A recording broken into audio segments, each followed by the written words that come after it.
एवढी टोळधाळ जी सोडताय दीडदंबडीच्या आमच्यावर, त्याची काय गरज आहे का? काय गरज आहे का? एवढं तुमचं मन तुम्हाला का खात आहे? तुम्हाला माहिती आहे ना, लोक प्रश्न विचारतील. म्हणून तुम्ही आमच्या नेत्यांवर, आमच्या सहकाऱ्यांवर, माझ्यावर मी काय फार महत्त्व देत नाही, पण एवढी मोठी टोळधाड सोडण्यापेक्षा 2 वेळेस सांगता आलं असतं, होय मी पाहायला गेलो. तर चुकीचं काय आहे? आता लंडनला आमदारांचं शिष्टमंडळ गेलं आहे ना, लंडनला महाराष्ट्रातल्या आमदारांचं शिष्टमंडळ गेलं.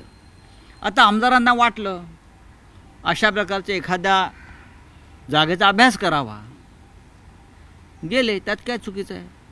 आता लोक गोव्याला जातात, आमच्याकडे ईशान्येमध्ये काही अशा प्रकारचे कॅसिनोज आहेत, गोव्याला जातात. आम्ही का म्हणतो का? तुम्ही नाकारत्या कशा करता? मी खोटं का बोलताय की मी तिथे सकाळी इडली सांबार खायला गेलो होतो रेस्टॉरंट? फोटो ट्विट केला आणि त्यानंतर आदित्य ठाकरेंचा एका ग्लासामधून, तो ग्लास आहे की डाएट कोकचं टीन आहे, चेक करा नीट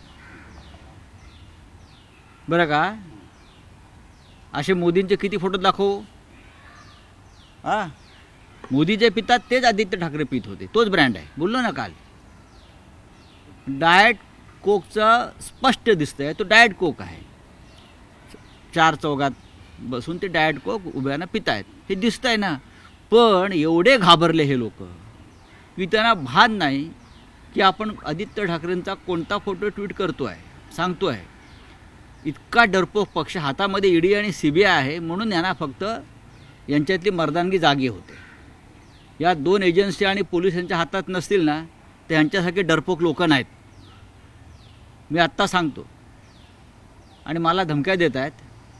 मला हे त्यांचे जे टोळधाडवाले टोळभैरव मला धमक्या देत आहेत. या समोर या, समोर. उगाच तोंडपाटीलकी करू नका. कधी यायचं सांगा. सर, आपने कल कुछ तस्वीरें ट्वीट की थी जिसको लेकर अब बीजेपी की तरफ से कहा जा रहा है कि अगर आपके पास वो तस्वीरें हैं तो जारी कीजिए, क्योंकि उनके पास भी कई सारी तस्वीरें हैं, वो भी जारी. अरे भाई छोड़ दे, ये पागल लोग हैं. बातें हो रही हैं. और देवेंद्र फडणवीस तो आपको कह रहे हैं कि मानसिक रूप से आप, जहाँ मैं मानसिक रूप से हम लोग कमज़ोर है, क्योंकि हमारी मानसिकता है महाराष्ट्र की संस्कृति का रक्षा करना. हमारी मानसिकता है कि आप जैसे लोगों के साथ संघर्ष करना. हमारी मानसिकता है आप जैसे देश के लुटारों के साथ लड़ाई करना और देश को बचाना. ये हमारी विकृति है, समझ लो. हम मानसिक दृष्टिया हमारी ये विचारधारा है. देश में दंगे कराना, जात पात के आधार पर झगड़े लगाना, देश को लूटना, एक उद्योगपति को देश बेचना, ये हमारी मानसिकता नहीं है. जो अपने राजनीतिक विरोधी है उनके खिलाफ एजेंसी लगाना, उनके बच्चों के खिलाफ एजेंसी लगाना, ये विकृति आपकी है, हमारी नहीं है. अगर हम निकालने जाए ना तो देश छोड़कर चले जाएंगे, मुंह दिखाने लायक नहीं रहेंगे ये लोग. लेकिन हमारे पास वो संस्कार है जो बाला साहब ठाकरे जी ने हमें दिया है कि घर तक मत जाइए.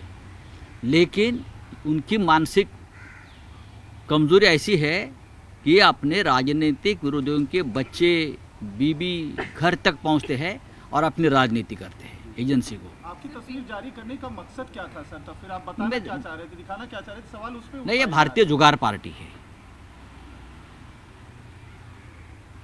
ये भारतीय जुगार पार्टी है. गैम्बलिंग, ये गैम्बलिंग पार्टी है, भारतीय जुगार पार्टी है. ये दुनिया को ज्ञान देते हैं, नैतिकता के पाठ पढ़ाते हैं हमको सबको.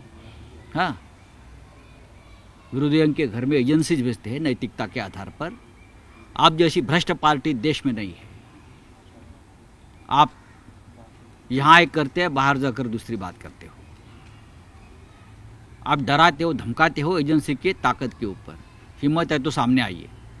सर, कार्तिकी एकादशी पर डिप्टी सीएम हमेशा हर साल जाते रहे हैं विट्ठल की पूजा के लिए, लेकिन इस बार मराठा समाज जिस तरीके से आक्रोशित है, उन्होंने ही चेतावनी दे दी है कि दोनों डिप्टी कोई भी आएगा तो उसका वो विरोध करेंगे. तो पूजा जो एक पद्धति है, परंपरा है सर, वो जो है खटाई में पड़ती हुई दिख रही है. आप क्या कहें? ये सरकार की कमजोरी है.